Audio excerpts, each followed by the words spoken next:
Blazing heat with complaints of no air conditioning or not enough air conditioning at a troubled Atlanta apartment complex has tenants frustrated.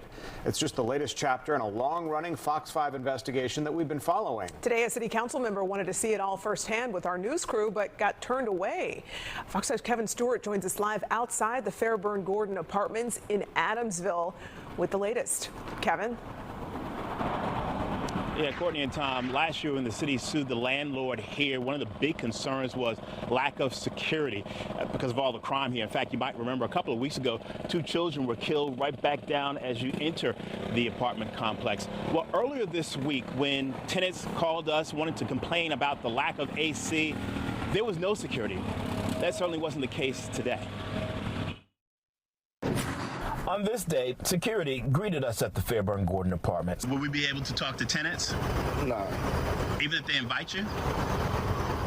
This private property, I don't want no news on property at this time. We were prepared to visit tenants with Atlanta City Councilwoman Andrea Boone until we got turned away.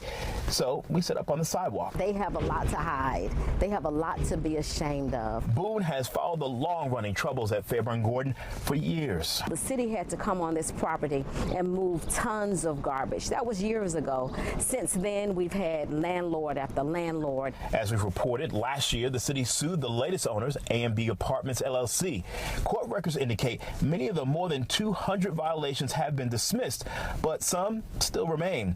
Some tenants claim most of the fixes are cosmetic. For example, one portable AC unit because, as you can see, there isn't a permanent one for this apartment. I actually gauge what's going on by what the residents are saying, and just as recently as last week, someone had no stove. There was no air condition. A young lady had to move out because of bed bug infestation. So it's just been challenge after challenge after challenge. How can we get help to get out of here? Councilmember Boone put the women we talked to earlier this week in touch with the city's Housing Help Center. And I want to get you out with them, okay? It can help with resources and assistance. How does the city of Atlanta utilize the breadth and scope of its powers in order to prevent or at least regulate better private property owners? The Partnership for Southern Equity has advocated for tenants with the city and wonders why, even after a lawsuit, problems persist. That cycle has to stop. People only do what they're allowed to do. So let's stop them from doing it. All right, now Alvarado believes it's going to take the city and the state to try to get things right with problematic landlords. And it is worth noting that, for the record, it is perfectly lawful for someone to invite us into their private apartment for an interview. Reporting live in Adamsville, Southwest Atlanta, Kevin Stewart, Fox 5 News. Yeah, so frustrating as we try to get to the bottom of what's going on there. Kevin, we know you'll get back to us. Thanks.